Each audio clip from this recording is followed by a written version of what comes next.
There are certain things about a killer's power that determine exactly how fun they're considered to be by a large group of people. There's a very specific balance behavior has to strike to keep everyone happy, which unfortunately only a few killers have ever properly struck in my opinion. And sometimes that balance took years to get to after various changes and maybe even a rework for some of them. You want a killer to be strong but not overpowered. You want a killer to be fun to play against but not to the point where survivors have a cakewalk going against them. You want them to be accessible but not to the point where anyone can pick up and win without really trying. It's an ongoing battle and one behavior has highs and lows with. Sometimes a killer comes out and is considered to be fairly balanced, much to the happiness of everyone involved. But sometimes a killer comes out and is far weaker than they probably should be, resulting in them being a bit disappointing. And sometimes a killer comes out and is extremely overpowered, despite the fact that they were completely fine on the PTB and didn't need buffs of that caliber. Why are these things always coming in threes?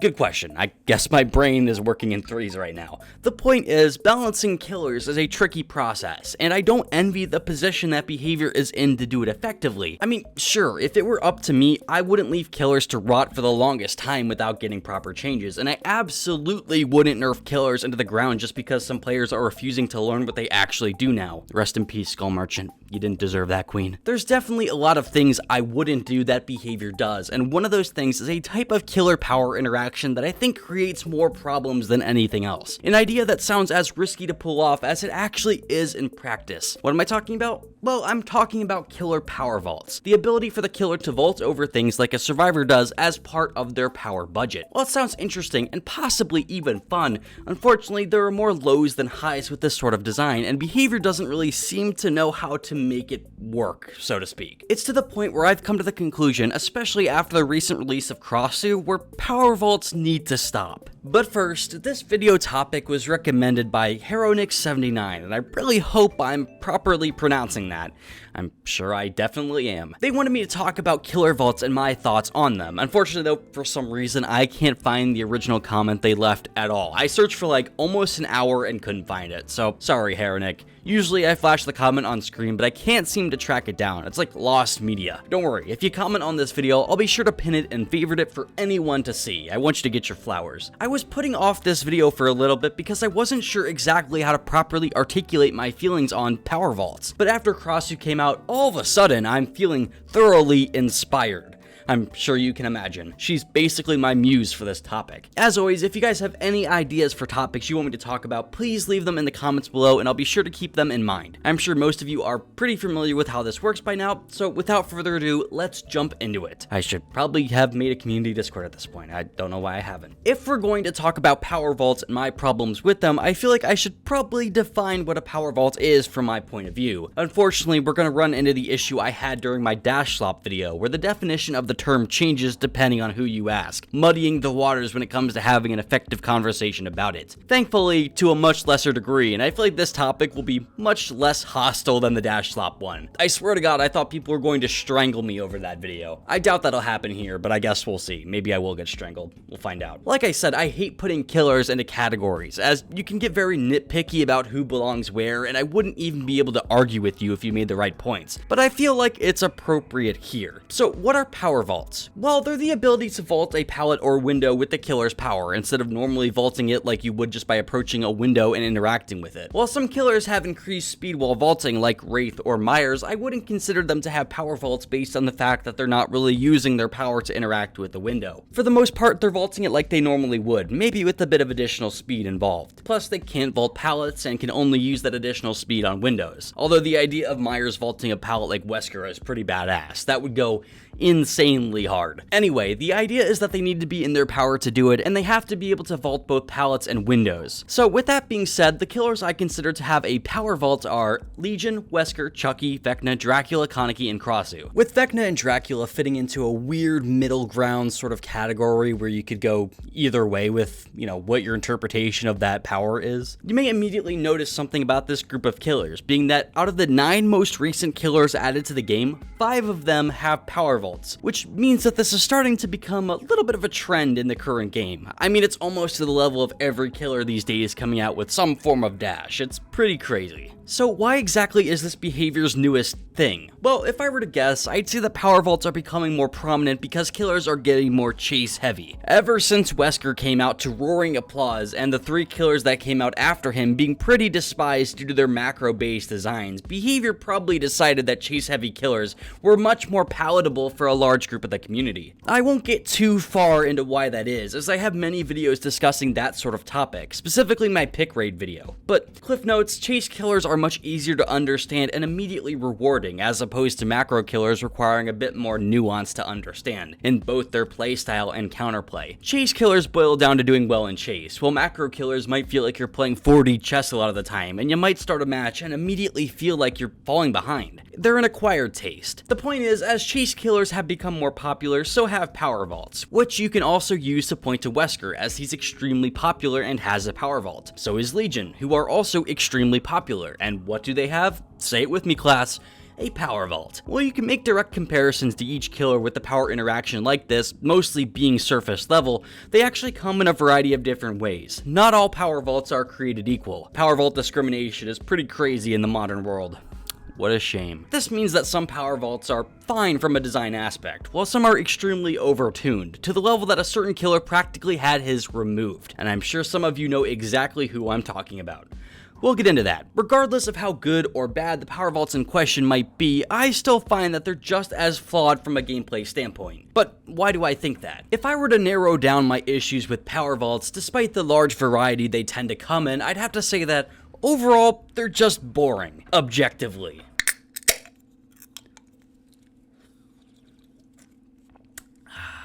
Okay, well, maybe not objectively, but come on. What interesting interactions really happen from the killer vaulting over a pallet? I mean, sure, they're great at dealing with god pellets and just generally strong ones and god windows, obviously, which are boring from a gameplay standpoint anyway, but the power vaults I have particular issue with are ones that don't require any sort of sacrifice to pull off, or are so brain dead in their design that they don't need any level of thought to execute. Plus, there's always the idea that killers being able to completely negate pallets, the main defense that survivors have against killers, is just a terrible idea. I mean, of course it's going to cause problems when the killer can straight up ignore the best things survivors have to prevent them from getting hit or downed. I mean, what did you really expect to happen? Now, that's not to say it can't be done right. Some power vaults are pretty well designed in my opinion, while some aren't. I'm going to briefly talk about each killer that has a power vault and explain whether or not I think they're fine as is. Legion's power vault is probably the one with the biggest downsides, as well as the weakest out of the bunch. You mostly use it to get injuries while in Feral Frenzy, and if you try to use it in any other way, you won't have much luck doing so. In order to try to hit a basic attack while utilizing his power vault, you essentially have to go into power, vault the pallet,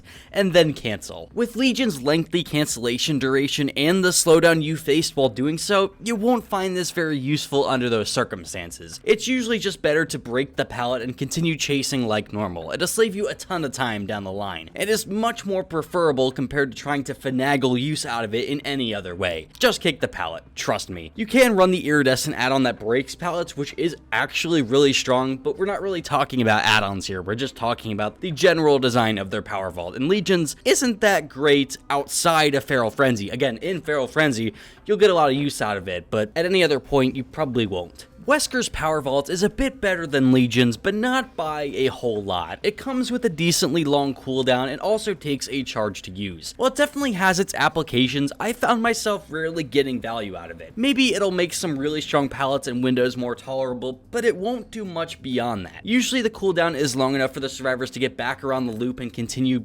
looping you, and losing a charge of Virulent Bound is pretty taxing. Again, you're put in the same spot you were with Legion, where you might as well just break the pallet instead of vaulting over it. Again, it's not like you'll never get value out of this, but it's pretty rare and tends not to be worth the effort. And we have to remember, Dead by Daylight is a resource management game, and if you prefer to break the pallet instead of vaulting over it, you might save yourself a lot of trouble down the line. Again, it's just not that strong. Here we go, here's a fun one. Finally, the one that I'd point to for being the reason power vaults have become such a problem. Yeah, Chucky's power power vault, or scamper, was incredibly frustrating to face on launch. He used to be able to crawl under a pallet as long as he was in hidey-ho mode, which made him a nightmare to face sometimes. It was so bad that Behavior ended up walking back the scamper mechanic almost entirely, and only allowed Chucky to vault under pallets when dashing with Slice and Dice. Now, after the changes he's gotten, is his ability to crawl under pallets still annoying? Well, not nearly as much. In fact, I'd go as far as to say it's pretty well designed now. He already has to be charging forward, and thanks to all the telegraphing he does with his yell, it's pretty easy to avoid. As long as you're paying enough attention and manage to move correctly,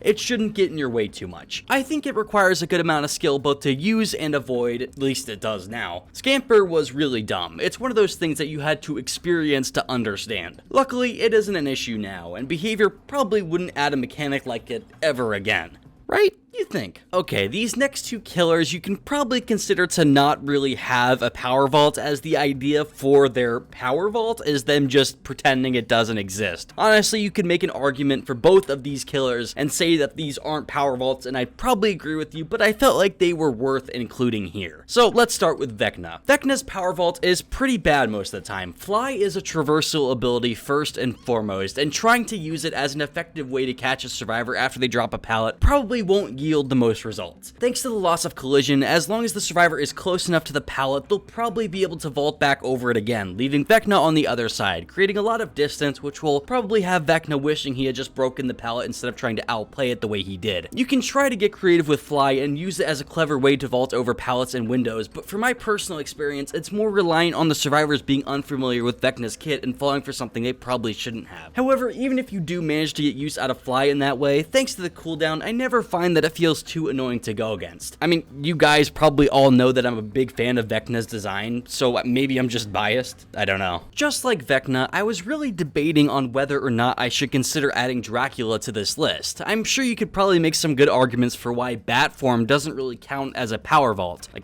you could do with Vecna. But in bat form, Drac can fly over pallets and windows, almost as if they aren't even there. After doing so, he can then transform back into vampire form and use a basic attack pretty quickly. That can definitely be annoying to face. The thing is, it really depends. If you're aware that Dracula is going to try doing this, you can hug a pallet and vault back over it the second he transforms back. Sort of like you do with Vecna. However, if Dracula manages to block the pallet, you might just die. It can be really annoying. I find it much more problematic than Vecna's, as Track doesn't have nearly as long of a cooldown when transforming back and forth and tends to get punished so much less. This is just one of those things that add on to Dracula's kit and make him such a damn good killer. Seriously, he's really strong. I'm surprised I don't see more of him in my matches. Dracula was, I think, the turning point in power vaults, as they really only get worse from here. Dracula's biggest strength in bat form isn't necessarily that he can fly over pallets and windows with ease, but rather that he can immediately catch up to a survivor after hitting them. But that doesn't mean it can't be annoying. It definitely can. Okay, this is really where I start having a problem with power vaults. I mean, other than pre-nerf Chucky, I guess. Obviously, he sucked to go against. However, Kaneki can also be incredibly frustrating in that regard. Even after Kaneki's kidnap tech has been removed, his pallet vault is still incredibly annoying. While he isn't enraged, it isn't the biggest deal. It's pretty slow and usually gives the survivor enough time to get back around the loop. However, when he is enraged, holy shit, it's so fast. When playing Kaneki, I genuinely feel bad for the survivor when latching onto them and pulling myself over a pallet. It happens so fast and usually doesn't give the survivor much time at all to react to it. Latching onto the survivor still keeps them in place for a little bit, and the vault happens so fast that even the shorter loops turn into melted butter for Kaneki. It's way too overtuned in my opinion. Kaneki already has enough going for him. He doesn't need this on top of it. As I've said in my videos about him, I have no problem with his design. I just feel like his numbers need adjusting. The fact that he body blocks the pallet on top of the insane vault speed just makes him stronger when he's already good enough as is. He doesn't have the downsides that Dracula and Vecna have, where they kind of lose collision and the survivor can play around it by hugging the pallet and vaulting back over it. Kaneki completely removes that counterplay, and it's very, very hard to counter, especially when it happens so quickly. But don't worry, there's a killer with a worse power vault than Kaneki. You know, despite me saying that I'm not gonna talk about Krasue and dancing around the topic whenever I can, I somehow keep finding ways to talk about Krasue. It's pretty impressive. I mean, she is sort of integral to this video, so I guess it works out. Krasue's power vault is extremely annoying. When she's in head form, she can vault over a pallet at the same speed she vaults over windows. Not only does she then body block the pallet, completely removing the counterplay that both Dracula and Vecna have, like Kaneki does, but she also faces no downside for doing so. Thanks to her super long lunge with intestinal whip and her ability to hump the side of a loop to get hits, playing against Krasue at most tiles feels like eating Taco Bell and taking like 30 laxatives. It's terrible. I think Krasue is the most egregious example of power vaults being an extremely unhealthy addition to a killer's power. It just ends up creating situations where the killer is mindlessly holding forward and vaulting the pallet until they get close enough to the survivor where they can successfully hit them. Combined with like disillusion, oh my god, Krasue sucks to go against. It's extremely annoying. I mean, what else can I say about her? I think the issues with her power vaults are extremely prevalent. Thanks to how she works, using a power vault isn't a niche scenario that rarely happens. It's a big factor in every single chase, and is a huge reason people are losing their minds when going against her. That and, well, everything else about her power. As you can probably tell, I'm not the biggest fan of power vaults. I feel like they're either too good or too weak, with almost no in-between, and the fact that they can sometimes be combined with bamboozle, it's just a perfect storm of boring gameplay. We sort of have a similar situation that fog vials create, which I made an entire video about that you should watch, where if power vaults are too good, they'll be insufferable to go against because there's now a large chunk of defenses that survivors have that killers can just easily counter without much thought. However, if they're too bad, there's just no point in using them. However, I think that some power vaults, like Wesker's for example, are pretty fine, if a little weak. I like Wesker's power vault because there's a bit of a risk factor that comes into play when using it, and its best use is negating things like god pallets, which are so strong and boring in terms of gameplay that I have no problem with the killer being able to counter them. There's a very specific reason I love Vecna. However, when it comes to a killer like Krasue, who just presses space and creeps closer and closer to the survivor until she can use her super long lunge to get hits, that's when I have a problem. She reminds me a lot of pre-nerf Chucky, where her scamper makes chases against her really boring because it feels like there's not a lot you can really do against her. Will she stay like this?